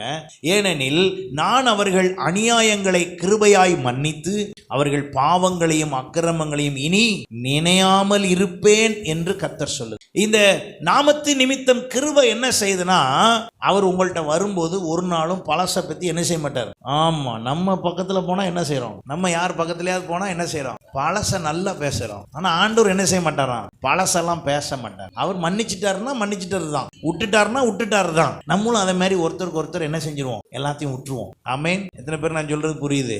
எல்லாத்தையும் விட்டுருவோம். என்ன பழசு இருந்தாலும் எல்லாத்தையும் விட்டுருவோம். நேற்று வரைக்கும் இருந்ததெல்லாம் விட்டுருவோம். இன்னைக்கு புதுசா இருக்கும். ஆமேன். பழையவைகள் எல்லாம் ஒளிந்து போயின, எல்லாம் என்ன ஆயின, புதிதாயின. கொஞ்சம் ஆண்டவருக்குள்ள இருக்கிற வசனத்தின்படி நம்மளை நம்ம புதுப்பிச்சுக்குவோம். இந்த உயிர்ப்பிப்பு வரும்போது இந்த கிருபை நிமித்தமாக எல்லாத்தையும் மன்னிச்சு எல்லாத்தையும் விட்டு ரைட்டு அப்படின்னு போயிடுவோம். நேற்று இரவு ஜெபத்தில் கூட சொன்னேன், இவங்க இப்படிதான் தெரிஞ்சு போச்சு, அப்புறம் என்ன இன்னொருக்கா போய் அதையே பேசிக்கிட்டு ரைட்டு அவங்க அப்படிதான் என்ன செஞ்சிருவோம், அட்ஜஸ்ட் பண்ணி போயிடுவோம். எத்தனை பேர் அப்படி ரெடியா இருக்கீங்க? நம்ம அப்படியெல்லாம் வந்தா தான் ஒரு அடுத்த லெவலுக்கு போக முடியும். இல்லைன்னா நம்ம எதையே தான் பேசிக்கிட்டு இருப்போம். ஆமா, பழசு நடந்தது போனது வந்தது இதையே பேசிட்டு. ஆண்டவர் இன்றைக்கு நமக்கு ஒரு மாற்றத்தை தருவாரா? இங்க நடக்கிற எல்லாம் எதுக்காக நடக்கு? சத்தமா சொல்லுங்க. அவருடைய நாமத்தின். நீங்க ஏன் ரட்சிக்கப்பட்டிருக்கீங்க? அவருடைய நாமத்தின். கர்த்தர் உங்களை ஏன் ஆசீர்வதிக்கிறாரு? அவருடைய நாமத்தின் நிமித்தம். எத்தனை பேர் அப்படி ஏற்றுக்கொள்றீங்க? அப்ப எல்லாமே அவருடைய நாமத்தின் நிமித்தம் செய்யும் போது நான் எவ்வளவு வாய்ப்பா அப்படி அவர் பக்கத்தில் போய் அப்படி அவர் கூடவே போய் உங்கள் நாமத்தை நானும் மகிமைப்படுத்துறதுக்கு, உங்கள் நாமத்தின் நிமித்தம் ஏன் மூலமாக எந்த பரிசுத்த குலைச்சல் வராதபடி, ஏன் மூலமாக எந்த இடர்பாடு வராதபடி முழுசும் உங்களுக்கு மகிமை வர்ற மாதிரி உங்கள் நாமத்தின் நிமித்தம் அந்த கிருபையை கொடுக்குற நேரத்தில் ஏன் மூலமாக மகிமை வர்றதுக்கு ஏதுவா நான் வர்றேன் ஆண்டவரே அப்படின்னு எத்தனை பேர் வர்றீங்க? அல்லேலூயா. அந்த கவனம் வந்துட்டுன்னு வைங்களேன், அந்த கவனம் நம்மள்கிட்ட வந்துருச்சுன்னா அவர் கவனிப்பார். ஆண்டவர் கவனித்து என் நாம மகிமைக்காக செய்கிற இந்த குடும்பத்தை நான் எவ்வளவு மகிமைப்படுத்தணுமோ, எவ்வளவு உயர்த்தணுமோ, எவ்வளவு மேன்மைப்படுத்தணுமோ, எவ்வளவு ஆசீர்வதிக்கணுமோ, உங்களை தடுக்கிறவன் எவனையும் அவர் தடுக்க விடாம அவர் முன்னெடுத்து செல்லுவார். அல்லேலூயா. ஒரு கையெழுத்து போட்டால் உங்கள் அடுத்த லெவல் ஆசீர்வாதம் வரும்னா அதுக்கு கூட அவர் ரெடியாக இருப்பார். அதெல்லாம் வாய்ப்பு இல்லை பாஸ்டர். கையெழுத்து போடுற ஆள் அன்னைக்கு கூட்டிட்டு வருவார். எனக்கு நல்ல ஞாபகம் இருக்கு. ஒரு முறை தஞ்சாவூர்ல ஒரு ஏரியாவில் சர்ச் கட்டி கொடுக்குற வேலை செஞ்சுக்கிட்டு இருந்தோம். அப்போ அந்த ஊர் பேர் டக்குன்னு ஞாபகம் வரல. அந்த ஊரில் அங்கே செய்து கொண்டிருந்த பொழுது அந்த வீட்டுக்கு சர்ச்சுக்கு எதிர்த்தால பாதை எல்லாம் ரொம்ப எல்லாரும் ஆக்கிரமிச்சு வச்சிருக்காங்க. ஆக்கிரமிச்சு வச்சு அந்த பாதையை விடவே இல்லை. அந்த பாஸ்டருக்கு அந்த பாதையை கொடுக்காம என்ன பண்ணிட்டு இருக்காங்கன்னா தடுத்து வச்சிருக்காங்க. மடிகைங்கிற ஊர் தடுத்து வச்சிருக்கிறாங்க. எதுவுமே பண்ண முடியல. அந்த பாதை வழியா அவர் எதையுமே கொண்டு வர முடியாது. அந்த சர்ச் கட்டுறதுன்னு சின்ன சர்ச் தான். அந்த சர்ச் கட்டுறதுக்கு பின் பக்கத்தில் இருக்கிற வழியா தான் எல்லாத்தையும் கொண்டு வரணும். அந்த வீட்டுக்காரங்க அனுமதி கொடுத்ததுனால அந்த வீட்டு வழியா தான் சிமெண்ட் மண் எல்லாம் கொண்டு வரணும். அப்போ நாங்கள் வேலையை ஆரம்பிச்சிட்டோம். ஒரு 25க்கு 18 தான் போட்டிருக்கோம் சைஸ், அவ்வளோதான், சின்ன சபை. வேலை ஆரம்பிச்சு எல்லாம் நடந்துட்டு இருக்குங்க. நீங்க நல்லா கவனிங்க. உங்களுக்காக ஆண்டவர் அற்புதம் செய்கிறவர், உங்களுக்காகவே வேலை செய்வாருங்கிறதுக்கு நான் சொல்றேன் பாருங்க. அந்த பாஸ்டர் ரொம்ப குடிசை வீடு தான் அது. அவங்க வீடு 2 பொம்பளை பிள்ளைங்க. நான் இங்கிருந்து போற நேரம்லாம் எல்லாம் கூடி ஜோம் பண்ணுவோம். ஆண்டவரே எப்படி ஆகிலும் இந்த இடத்துல ஒரு நாமம் மகிமைப்பட, உங்களுடைய நாமம் மகிமைப்பட அப்படி சொல்லி ஜோம் பண்ணிக்கிட்டே இருப்போம். நானும் பாஸ்டமா போற நேரம் எல்லாம் போய் நாங்கள் ஜோம் பண்ணிக்கிட்டே இருந்தோம். திடீர்னு ஒரு நாள் ஒரு அதிகாரி வந்தான். ஒரு அதிகாரி டிரான்ஸ்ஃபர் ஆகி அந்த ஊருக்கு வராரு, அந்த கிராமத்துக்கு வந்தவர். அவர் ஆக்சுவலா கிறிஸ்தவரும் கிடையாது. வந்திருக்கிறாரு. வந்த 2வது நாள் நேரா இந்த சர்ச்சுக்கு வர்றாரு. இங்க என்ன சொல்றாரு, எங்க என்ன கட்டுறீங்க, எல்லாம் உங்க இடத்துல தான் கட்டுறீங்களா? ஆமா, எங்க இடத்துல. யார் இதுக்கெல்லாம் ஏற்பாடு பண்றா? இந்த மாதிரி தெரிஞ்ச ஒருத்தங்க ஹெல்ப் பண்றாங்க, அப்படி இப்படி கொஞ்சம் பார்த்து செய்யறவங்க. அப்படியா, சரி, ஓகே அப்படின்னு சொன்னாராம். மறுநாள் அதிகாரிகளோட வராங்க. அடைச்சி வச்சிருந்தவன் எல்லா வீட்டு வேலை ஈலையெல்லாம் தூக்கி போட்டு மரத்தெல்லாம் பிடுங்கி துறை போட்டு உடனே சிமெண்ட் ரோடு. உடனே என்னதுங்க, எனக்கு அன்னைக்கு அந்த ரோடு போட்டு முடிச்சு ஒரு 5 நாள் கழிச்சு தான் போறேன். போட்டா அன்னைக்கு போகும்போது ரோடே இல்லை. இப்போ போகும்போது என்ன இருக்கு? அந்த பாஸ்டர் சொல்றாரு, பாஸ்டர் நீங்க எப்போதும் வர்ற மாதிரி வராதிங்க, வேற வழியா வாங்க அப்படின்றாரு. என்னையா வேற வழி? ஏற்கனவே தான் வழியே இல்லையா, நீங்க அங்க நில்லுங்க, நான் உங்களை கூட்டு போறேன்னு அந்த வழியா கூட்டு போனாரு பாருங்க. மெயின் ரோட்ல இருந்து சர்ச் வாசல் வரைக்கும் சிமெண்ட் ரோடு. அல்லேலூயா. நான் சொல்கிற ஃபீலிங் உங்களுக்கு எவ்வளவு நல்லா இருக்குன்னு தெரில, எஃபெக்ட் அவ்வளோதான் இருக்குது. இருந்தாலும் நான் என்ன சொல்கிறேன், அந்த இடத்துக்கு செய்யறதுக்கு ஒரு ஆள் ஆண்டவர் அங்கே என்ன பண்ணியிருக்காரு. அதுக்கு முன்னால் இருந்த அதிகாரிகளும் அந்த வேலையை செய்யலை, அந்த சாங்ஷன் பண்ணலை. இந்த அதிகாரி வந்தார், வேலையை முடிச்சாரு, போனார், 10 நாளில் திரும்ப டிரான்ஸ்ஃபர் அவருக்கு. அப்போ அவர் எதுக்கு வந்தாருங்க? அந்த ஊருக்கு எதுக்கு வந்தார்? உங்களுக்கு கையெழுத்து போட அவர் வர்றார். ஆமே, உங்களுக்கு ஒரு கையெழுத்தில் உங்கள் காரியம் வாய்க்கும்னா அந்த கையெழுத்து போடுறதுக்குன்னே ஒரு ஆள் வருவான். எத்தனை பேர் விசுவாசிக்கிறீங்க? அந்த கையெழுத்தை போட்டு எல்லா வேலையும் முடிச்சுட்டு அப்புறம் அந்த ஆளை தேடினாலும் கிடைக்காது, நன்றி சொல்ல போலானாலும் கிடைக்காது. ஏன்னா செய்தது அவன். எத்தனை பேர் விசுவாசிக்கிறீங்க? அதை செய்யணும்னா அவர் நாமத்தின் நிமித்தங்க உங்க மூலமா நடக்கணும்ல. அவர் நாம மகிமைக்கு என்ன நடக்குன்னு பாருங்க. அப்போ நம்முடைய செய்கை செயல் எல்லாமே அவருடைய நாமத்துக்காகவேன்னு இருந்துச்சுன்னா அவர் உங்களுக்காக சாங்ஷன் பண்ற வேலை என்ன செய்யணும், எப்படி செய்யணும். இது வரைக்கும் 10 வருஷமா பாஸ்டர் ஒரே அதிகாரி அங்க இருக்கிறாரு, அவர் கையெழுத்து போட்டாதான் ஆகும், அவர் கையெழுத்தே போட மாட்டேங்காருன்னா கர்த்தர் கையெழுத்து போடுற ஆளை கூட்டிட்டு வரும். ஆமே, எனக்கு அந்த இடத்துக்கு அதுக்கு பிறகு போனா உற்சாகம் மிகுதியில அப்புறம் நான் என்ன பண்ணேன், எக்ஸ்ட்ராவா கொஞ்சம் காசெல்லாம் இன்னொருக்கா கொஞ்சம் கலெக்ட் பண்ணி அவருக்கு எப்போதும் செய்கிற அளவை விட திரும்ப உடனே ஒயரிங் எல்லாம் வாங்கி கொடுத்து, ஆண்டவரே இவ்வளோ அற்புதம் செய்கிறாரு, நம்ம இதை என்ன செய்யக்கூடாது, விடக்கூடாதுன்னு சொல்லி அங்கே தெரிஞ்சவங்கள்ட்ட சொல்லி வாங்கி எல்லாம் ஃபேனு லைட்டு ஹீட்டு எல்லாம் போடுங்க அங்கே. ஏன்னா கர்த்தரே அங்கே என்ன செய்கிறாரு, கிரியை செய்கிறார். அல்லேலூயா. அப்போ ஆண்டவர் ஒரு விஷயத்தை செய்யணும்னு அவர் நாம மகிமைக்காகனா என்ன பண்ணனாலும் அங்கே நடக்கும். நீங்கள் நினைக்கிறபடியெல்லாம் கிடையாது, கர்த்தர் செய்து முடிப்பார். எத்தனை பேர் விசுவாசிக்கிறீங்க? அவர் நாமத்தை நிமித்தம்னு இருக்கிறதுனால நான் என் செயல், என் பேச்சு, என் போக்கு, என் வரத்து எல்லாமே எதுக்காக நம்மளும் இருக்கணும், அவருடைய நாமத்துக்காக. நீங்க சார்ஜை பற்றி சொன்னேன் பார்த்தீங்களா, சார்ஜ் ஒழுங்காக ஆகாமல் இப்படி தான் கட் ஆயிரும், லைஃப் இப்படி கட் ஆயிரும். பார்த்துக்காங்க. எனக்கு உதாரணத்துக்கு எப்படியெல்லாம் கிடைக்கும் பாருங்க. நல்லா தான் சார்ஜ் போட்டேன், ஆனாலும் பத்தலை. சில நேரம் நம்ம சார்ஜ் ஏற்றுறது நம்ம லைஃபுக்கு பத்த மாட்டேங்குது. அப்போ ஆண்டவருடைய கிருபை அவர் நாமத்தின் நிமித்தம் செய்ய ரெடியாக வரும்போது நான் எனக்கு எப்படியெல்லாம் செய்ய முடியுமோ அப்படியெல்லாம் அவர் நாமத்தை மகிமைப்படுத்துகிற வேலையை என்ன பண்ணிடணும், செஞ்சிடணும். எந்த சூழ்நிலையில் செய்ய முடிகிறதோ அதை செய்து விட வேண்டும். அப்பொழுது கர்த்தர் தம்முடைய கிருபையின் மூலமாக யாரை கொண்டு எப்படி செய்யணுமோ அப்படி செய்கிறார். அல்லேலூயா. அப்போ நம்முடைய வேலை என்ன? இன்னைக்கு நிறைய பேர் என்ன செய்கிறாங்கன்னா இந்த கிருபையை போக்கடிக்கத்தக்கதான வேலைகளை செய்து கொண்டிருக்கிறார்கள். ஆனால் நாம் என்ன செய்ய வேண்டும்? சரியான விதத்தில் இந்த கிருபையை பற்றி கொள்ள. அல்லேலூயா. எபிரேயருக்கு எழுதின நிருபம் 12ஆம் அதிகாரம் 15ஆம் வசனத்திலிருந்து 28ஆம் வசனம் வரை நீங்க வாசித்து பார்த்தீங்கன்னா, ஒருவனும் தேவனுடைய கிருபையை இழந்து போகாத படிக்கும் யாதொரு கசப்பான வேர் முளைத்தெழும்பி கலகம் உண்டாக்குகிறதினால் அநேகர் தீட்டுப்படாத படிக்கும். அப்படி வரிசையா வாசிச்சுட்டே வந்தீங்கன்னா 28ஆம் வசனம் பாருங்க. ஆதலால் அசைவில்லாத ராஜ்யத்தை பெறுகிறவர்களாகிய நாம் பயத்தோடும் பக்தியோடும் தேவனுக்கு பிரியமாய் ஆராதனை செய்யும்படி கிருபையை பற்றி கொள்ளும். ஆராதனை செய்யறதுக்கு கிருபையை பற்றி கொள்ளும். நம்ம இந்த ரீஜன் வைஸ் பிரிச்சு எல்லாம் செய்யறோம்னா எது நிமித்தமா தான் செய்யறோம்? கிருபையின் நிமித்தமா தான் செய்யறோம். கிருபையின் நிமித்தமாய் கர்த்தர் எல்லாரையும் பயன்படுத்த வேண்டும். அல்லேலூயா, அல்லேலூயா. கிருபை நிமித்தமாய் ரீஜனா எல்லாம் செய்யறோம் அப்படின்னா அது கிருபை நிமித்தமா தான் செய்யணும். கிருபை நிமித்தமாய் அவர் நாம மகிமைக்கு கர்த்தர் அதை செயல்படுத்துவார். அல்லேலூயா, அல்லேலூயா. அடுத்தபடியாக அவருடைய நாமத்தின் நிமித்தம் மத்தேயு சுவிசேஷம் 10ஆம் அதிகாரம் 42ஆம் வசனம் பாருங்க. சீஷன் என்னும் நாமத்தின் நிமித்தம் இந்த சிறியரில் ஒருவனுக்கு ஒரு கலசம் தண்ணீர் மாத்திரம் குடிக்க கொடுக்கிறவனுக்கு தன் பலனை அடையாமற் போகான் என்று மெய்யாகவே உங்களுக்கு சொல்லுங்க. கர்த்தருடைய நாமத்தின் நிமித்தம் ஒரு கலசம் தண்ணி கொடுத்தா கூட அதுக்கு என்ன உண்டாம்? பலன் உண்டு. அல்லேலூயா. நீங்க கொடுக்கிற ஒவ்வொரு விஷயத்துக்கும், நீங்கள் செலுத்துகிற ஒவ்வொரு காரியத்திற்கும் என்ன உண்டு? பலன் உண்டு. அப்ப அதற்கு ஏதுவாய் நான் என்ன செய்யணும்? அவருடைய நாமத்தின் நிமித்தம். அல்லேலூயா. அப்ப நான் போடுற காணிக்க கூட எப்படிதான் இருக்கணும்? அவருடைய நாமத்தின் நிமித்தம். பாஸ்டர் கேட்டாரு, கொடுக்கலன்னா ஏதாவது யோசிப்பாரு, ரொம்ப கஷ்டப்படுறாரு. ஏன் கஷ்டத்தை பார்த்துலாம் யாரும் என்ன கொடுக்காதீங்க, காணிக்கெல்லாம் கொடுக்காதீங்க. ஆமா, ஏன் கஷ்டத்தை பார்த்து கொடுத்தீங்கன்னாக்கா ஆசீர்வாதம்லாம் வராது. என்னைய நீங்க அப்படி பார்க்க கூடாது. நான் யாருக்கு கொடுக்குறேன்? கர்த்தருக்கு கொடுக்குறேன், அவர் நாம மகிமை. ஆமென், அல்லேலூயா. அப்போ நம்ம இதை கொடுக்கறதுனால பாஸ்டர் நல்லா சாப்பிட்டு சந்தோஷமா இருப்பாரு அப்படியெல்லாம் யோசிக்க கூடாது. அந்த யோசனைக்கே வரக்கூடாது. இங்க கொடுக்குற எந்த காணிக்கைக்கும் என் வாழ்க்கை நல்லா இருக்கும்னு நினைக்க கூடாது. என்னை வாழ வைக்கிறவர் கர்த்தர். அல்லேலூயா. சத்தமா சொல்லுங்க, அல்லேலூயா. எல்லா சூழ்நிலையிலும் எங்களை நடத்துகிறவர் கர்த்தர். அவர் நடத்துகிறார், அவர் நடத்துவார்.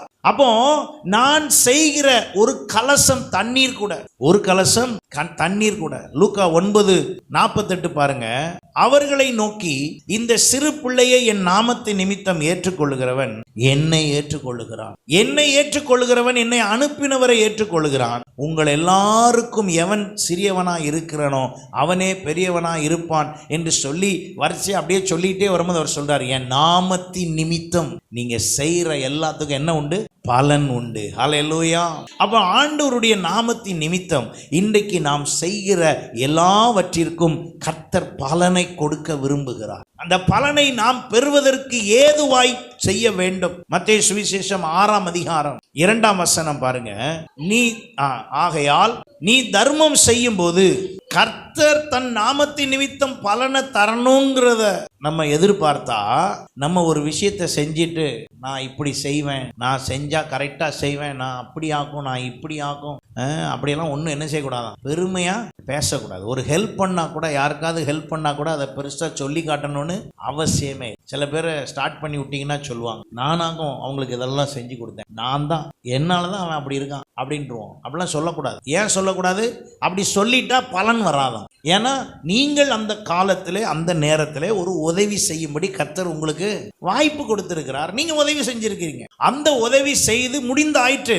ஆனால் அதுக்குரிய பலனை நான் வாயை மூடிட்டு இருந்தாதான் கர்த்தர் எனக்கு, நான் எல்லார்ட்டையும் சொல்லி முடிச்சிட்டேனாக்கா எனக்கு ஒரு பலன் என்ன செய்யாதான், வராது. தொடர்ந்து வாசியுங்கள். 5 பாருங்க. அன்றியும் நீ ஜெபம் பண்ணுகிற போது மாயக்காரரை போல் இருக்க வேண்டாம், மனுஷர் காணும்படியாக அவர்கள் ஜெப ஆலயங்களிலும் வீதிகளிலும் சந்திகளிலும் நின்று ஜெபம் பண்ண விரும்புகிறார்கள்.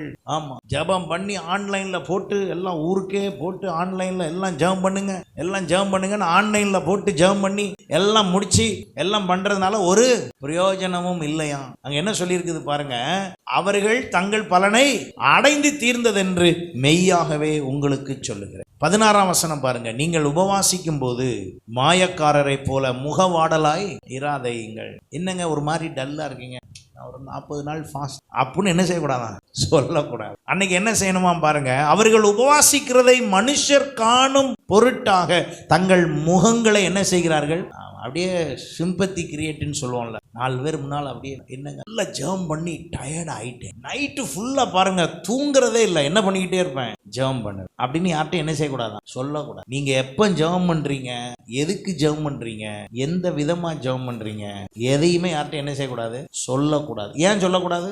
ஏன் சொல்லக்கூடாதுன்னா, சொன்னா பலன் முடிஞ்சு போச்சு, ஒரு ரிசல்ட்டும் வராதான். ஏன்னா நீங்க அதை எப்படி பேசுறீங்க, உங்க ஜெபத்தை பெருமையா பேசுறீங்க. அது பணிவோடு கூட இருக்க வேண்டியது. நான் சொல்லல, வசனம் தான் சொல்லுது.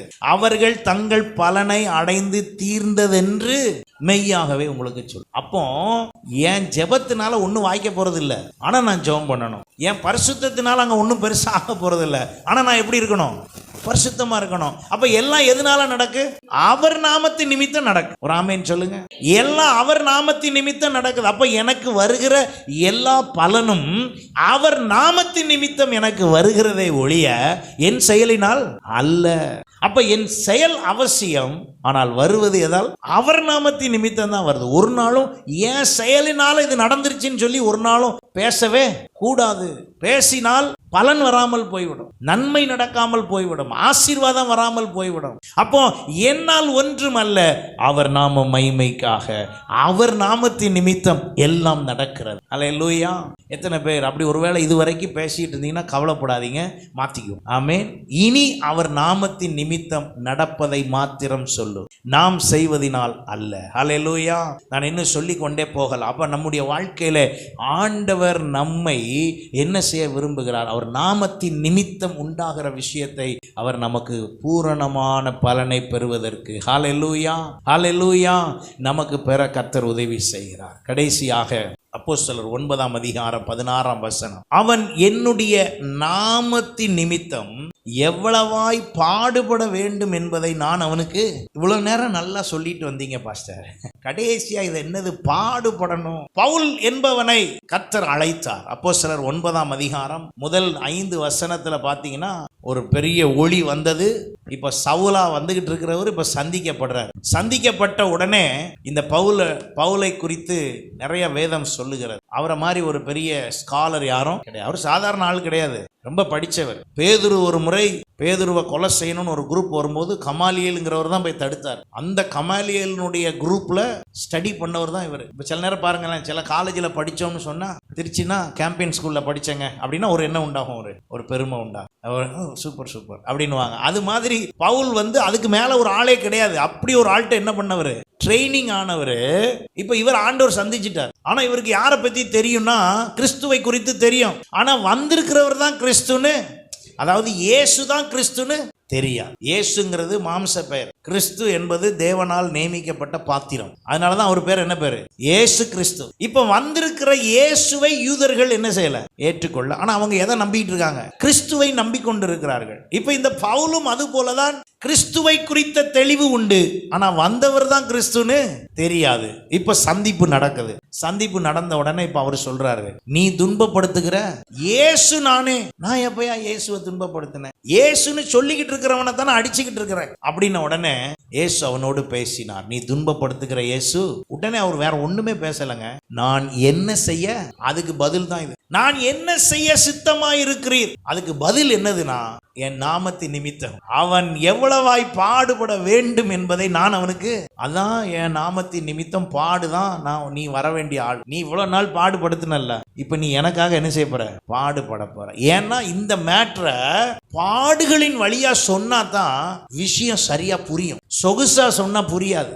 இதை பாடுகளின் வழியாகத்தான் முயற்சிக்க முடியும். காரணம், ரட்சிப்பு அப்படிப்பட்ட கிருபையினால் நாம் ரட்சிக்கப்பட்டிருந்தாலும் பரலோகத்தின் வாசல் எப்படி இருக்குன்னு பைபிள் சொல்லுது, இடுக்கமான வாசல். இடுக்கமான வாசல்னா என்ன அர்த்தம், கையை வீசிக்கிட்டு இப்படியெல்லாம் என்ன செய்ய முடியாது, போக முடியாதுங்கிற அர்த்தம். அது அப்படின்னா என்ன அர்த்தம்னா, லிட்டரலா இப்படி நினைச்சிடக்கூடாது, கையை வீசிட்டு போக முடியாது போல. அப்படின்னா என்ன அர்த்தம்னா, நிறைய கட்டுப்பாடுகள் நிறைந்ததாய், அதைத்தான் பாடுகள். அப்போ அவர் நாமத்தின் நிமித்தம் எனக்கு வருகிற பாடுகளை நான் என்ன செய்ய வேண்டும், ஏற்றுக்கொள்ள வேண்டும். எத்தனை பேர் இந்த ஏரியால ஆமேன்னு சொல்றீங்க? அவர் நிமித்தமாய் வருகிற பாடுகள். பாடுனா அவர் என்ன சொல்றாரு, நீங்க நினைக்கிற மாதிரி அவர் பெரிய பாடெல்லாம் செய்ய மாட்டார். தாங்கிக் கொள்ளுகிற பலனையும் தப்பி செல்லும் வழியெல்லாம் வச்சிருக்காரு. அதனால அதை பத்தி கவலைப்படாதீங்க, அவர் கரெக்டா அதெல்லாம் செய்வார். ஆனா நீங்க முதல்ல ஏற்றுக்கொள்ளணும், அவர் நாமத்தின் நிமித்தம் எனக்கு பாடு வந்தா நான் என்ன செய்வேன், சகிப்பேன், ஏற்றுக்கொள்வேன், அதில் நான் பயணிப்பேன் அப்படின்னு என்ன செய்யணும், ஒத்துக்கொள்ளணும். முழு மனசு அதை அங்கீகரிக்கணும், அதை விசுவாசிக்க வேண்டும். அப்ப அங்கே போய்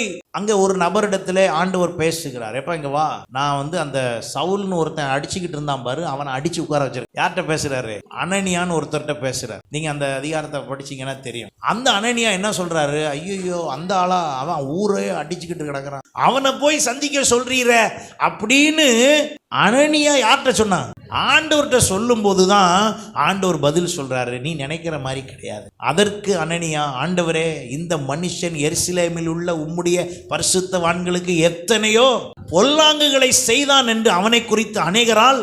நமக்கு சில நேரம் தெளிவே வரமாட்டுக்கு, பார்த்தீங்களா? இன்னும் அந்த பழைய பிரச்சனையவே தான் சொல்லிக்கிட்டு, இன்னும் அப்படியே தான் பார்த்துக்கிட்டு இருக்கு. ஆண்டவர் வேற மாதிரி ஆக்கி ஒருத்தனை உட்கார வச்சிருந்தா இன்னும் அவனை பத்தி எதை பேசிக்கிட்டு இருக்கோம். அதனால தான் சொன்னேன், மறப்போம் மன்னிப்போம், அப்படியே விட்டுட்டு போவோம்.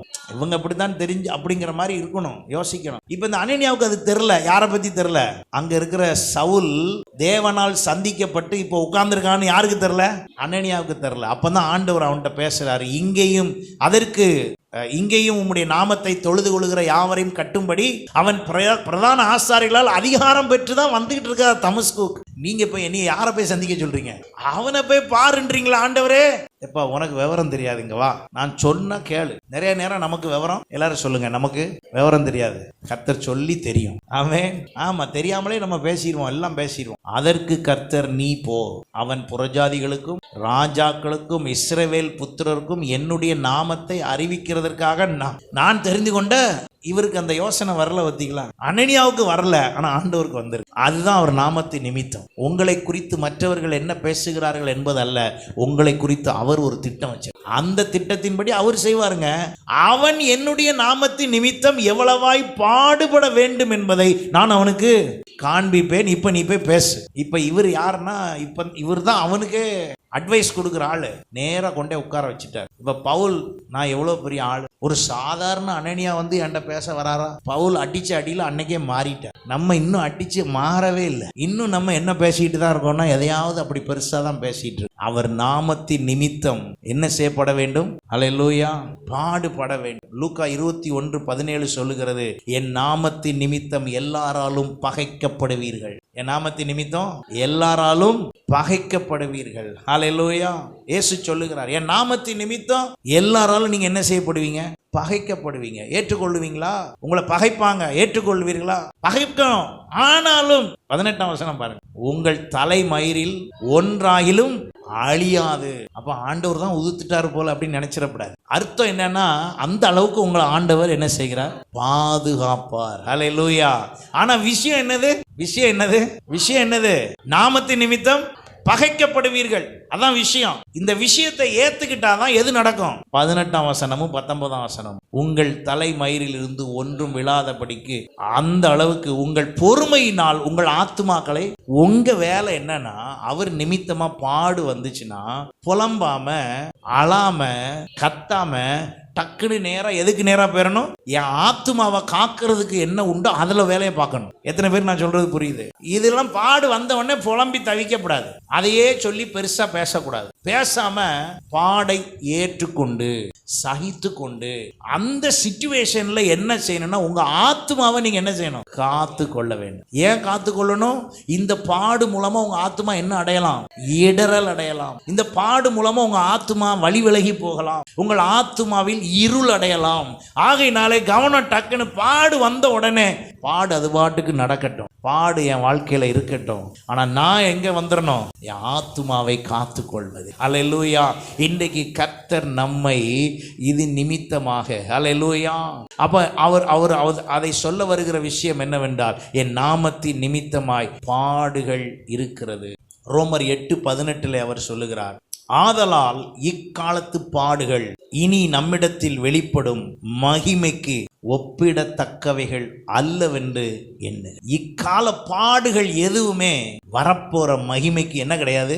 ஒப்பீடு இல்லை. அல்லேலூயா. எத்தனை பேர் இன்றைக்கு ஆண்டவருடைய சமூகத்திலே, அல்லேலூயா, ஆண்டவரே, இந்த பாடுகள் எத்தனை வந்தாலும் சரி. ஆகையினால தான் கொரிந்து சபைக்கு அவர் எழுதும்போது 2 கொரிந்தியர் 1:5 சொல்லுகிறார், கிறிஸ்துவனுடைய பாடுகள் எங்களிடத்தில் பெருகுகிறது போல கிறிஸ்துவினாலே எங்களுக்கு ஆறுதலும் பெருகுகிறது. ஆமென்.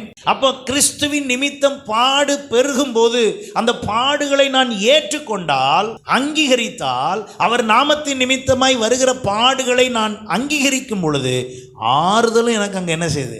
பெருகுகிறது. அப்போ ஆண்டவர் பாருங்க, பாட விட்டுட்டு அடுத்தது பின்னால என்னமும் கொடுக்குறாரு, ப்ரொடெக்ஷனும் கொடுக்குறாரு, ஆறுதலையும் கொடுக்குறாரு. ஆனா நம்ம பாட பார்த்தவொன்னே என்ன பண்ணிடுறோம்? பயந்து சில நேரம் விசுவாசத்தை விட்டு விலகி சபைக்கே வராத அளவுக்கு ஆயிரும் சில நேரம் சில பாடுகள். அப்போ அதை பெருசுப்படுத்தக்கூடாது. பாடுகளை சகித்து கொள்ள வேண்டும், ஏற்றுக்கொள்ள வேண்டும். அல்லேலூயா. அப்படி நாம் செய்வோம் என்றால், அவருடைய நாமத்தின் நிமித்தம் சரியா செஞ்சீங்கன்னா, கடைசியாக இந்த வசனத்தை வாசித்து நாம் ஜெபிப்போம். மத்தேயு 19:29 வசனம் பாருங்க. 19:29 இது எதுக்காக சொல்லப்பட்டது அப்படின்னா, பேதுரு வந்து கேட்கிறாரு, நாங்கள் எல்லாவற்றையும் விட்டு உம்மை பின்பற்றினோமே, எங்களுக்கு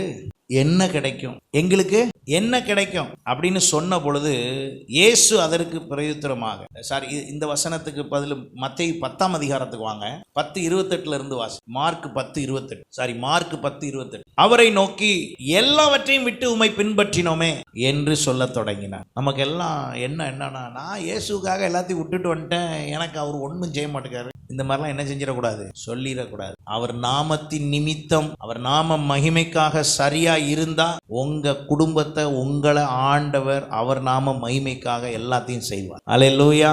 ஆண்டவர்கிட்ட ஒரு நாள் இந்த பேச்சு பேசுவேன். எல்லாத்தையும் விட்டுட்டு வந்தேனே, உங்களுக்காக தானே விட்டுட்டு வந்தேன், ஆண்டவருக்காக தானே விட்டேன். யார் பேசுனா அப்படி? பேதுரு பேசுறார். அதற்கு இயேசு பிரதித்திரமாக, என் நாமத்தின் நிமித்தம், சுவிசேஷத்தின் நிமித்தமாவது, வீட்டையாவது, சகோதரரையாவது, சகோதரிகளையாவது, தகப்பனையாவது, தாயையாவது, மனைவியையாவது, பிள்ளையாவது, நிலங்களையாவது விட்டவன் எவனும் இப்பொழுது இம்மையிலே துன்பங்களோட கூட நூறத்தனையாக, நல்லா கவனிங்க, இந்த பூமியிலேயே நூறத்தனையாக வீடுகளையும், சகோதரரையும், சகோதரிகளையும், தாய்களையும், பிள்ளைகளையும், நிலங்களையும், மறுமையிலே நித்திய ஜீவனையும் அடைவான் என்று மெய்யாகவே உங்களுக்கு சொல்லுகிறேன். அல்லேலூயா.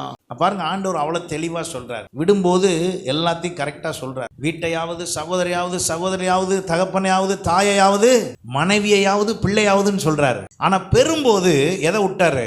ஏன்னா இயேசு நாமத்துல மனைவி ஒன்றும் எக்ஸ்ட்ரா கிடைக்காது. உங்களுக்கு சொல்றதுக்காக சொல்லுது. இயேசு நாமத்தினால சகோதரர் கிடைக்கும், இயேசு நாமத்துல சகோதரி கிடைக்கும், இயேசு நாமத்துல பிள்ளைகள் கிடைக்கும், இயேசு நாமத்துல நிலம் கிடைக்கும், இயேசு நாமத்துல வீடு கிடைக்கும். ஆனா இயேசு நாமத்துல என்ன கிடைக்காது? சொல்லுங்க. ஏங்க வசனத்துல சொல்லி இருக்குதுல்ல, விட சொல்லும் போது மனைவியை சொல்லிட்டாரு, பெறும்போது என்ன கிடைக்காது? அதனால கவனமா இருக்கணும். அதனால சபைக்கு வரும்போது எல்லாரும் யாரு தான் நமக்கு? சகோதர சகோதரிகள். ஆமே. அப்ப இங்க யாரு கிடையாது? இங்க மனைவியே கிடையாது, எல்லாம் சகோதர சகோதரிகள் தான். ஆமே. என் சொந்த குடும்பமா இருந்தாலும் எல்லாம் என்னதுதான்? எல்லாரும் சகோதர சகோதரிகள் தான். கதவுக்கு வெளியே தான் உறவு, இங்க வந்தா ஒரு உறவும் கிடையாது. எல்லாரும் சகோதர சகோதரிகள். நீங்க சொந்தக்காரங்களா இருந்தாலும் இங்க வந்து சொந்தத்தெல்லாம் என்ன செய்யக்கூடாது? கொண்டாடக்கூடாது. இங்க வந்தாலும் நீங்களும் யாரு தான்? சகோதர சகோதரிகள். ஆமே. அப்ப ஆண்டவர் நாமத்தின் நிமித்தம் நம்ம இதெல்லாம் விட்டுன்னா அர்த்தம் என்ன? தாயை விட்டு, தகப்பனை விட்டு, சகோதரியை விட்டு, மனைவியை விட்டு, பிள்ளைய விட்டுனா அர்த்தம் என்னன்னா, இதெல்லாம் விட முக்கியத்துவம் யாருன்னு? ஆண்டவர்னு நீங்க இருந்தீங்கன்னா இந்த பூமியிலேயே நூறத்தனையான ஆசீர்வாதங்களை கர்த்தர் வைத்து, இந்த பூமிக்குரிய துன்பம் உண்டு, தெளிவா சொல்லியிருக்கா இல்லையா? துன்பங்களோடு கூட. அப்படின்னா என்ன அர்த்தம்னா, அந்த மாம்சம் இருக்கிற வரை என்ன உண்டு? சில துன்பங்கள் உண்டு. அதோடு கர்த்தர் நூறத்தனையாக வீடுகளையும், சகோதரரையும், சகோதரிகளையும், தாய்களையும், பிள்ளைகளையும், நிலங்களையும், மறுமையிலே நித்திய ஜீவனையும் அடைவான் என்று மெய்யாகவே உங்களுக்கு சொல்லும். அப்போ கர்த்தருடைய நாமத்தின் நிமித்தம் நான் என்ன செஞ்சிருக்கிறேன்? அல்லேலூயா. இத்தனை காரியங்களை நாம் தியானித்த 2 வாரங்களாக நாம் தியானித்தபடியாக, என் கன்மலையும் என் கோட்டையும் நீரே, உமது நாமத்தின் நிமித்தம் எனக்கு வழி காட்டி என்னை நடத்தி. அவர் நாமத்தின் நிமித்தம் நம்மளை நடத்த விரும்புகிறார். கர்த்தருடைய நாமத்தின் நிமித்தம் நீங்க எல்லாவற்றையும் பெறுவீர்கள். ஆகையினாலே நம்முடைய சுய பலத்தில் ஒன்றும் அல்ல. ஆமென். எத்தனை பேர் ஆண்டவர்கிட்ட அப்படி சொல்ல விரும்புறீங்க? ஆண்டவரே, என் பலத்துல ஒன்றும் இல்லப்பா, எல்லாம் உம்முடைய நாம மகிமைக்காக. அல்லேலூயா. அப்படி சொல்லி அறிக்கையிடுங்கள், சொல்லுங்கள். கர்த்தர் உங்களை ஆசீர்வதித்து மேன்மைப்படுத்துவார். God bless you.